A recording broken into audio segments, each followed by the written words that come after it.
Gibuguan na gyud mo namo. Sa Vice Presidente kung tan-aw nimo, mga katropa, gikan sa taas, ni baba, natural na ngano man pagsugod sa isyu nga katong 125 million gibanatan siya, mga katropa, natural na mo baba ang trust rating sa tao. Hantod mga igala nga napamatud-an nga even ang Korte Suprema niingon nga wala na, no? Disaka pa sa Senado mga igala, still mura gyapon gidesisyonan. Wa gyapon na mga katropa.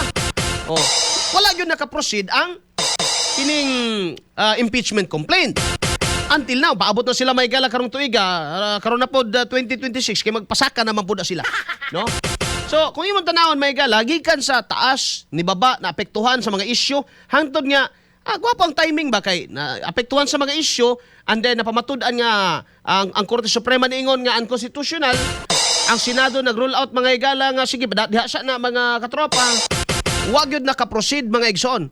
Mo na nga nibalik karon ni positive 31 siya, which is nag-ana mga igalang kasaka ang rating mga igala o trust rating sa Vice Presidente. Kung mabalikan na to ang sa Pangulo mga igala, wala itiurok eh.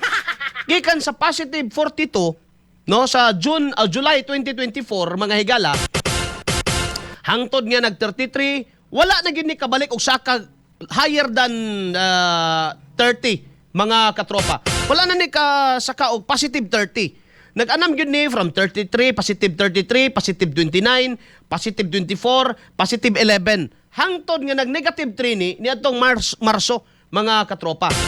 No? Nag-negative 4 pud ni niadtong Abril magaigsoon. No, nag-negative 1 ni niadtong Mayo. Nakabawi-bawi ni atong June kay nangasaba man ni siya kunuhay nga mahiya naman kayo.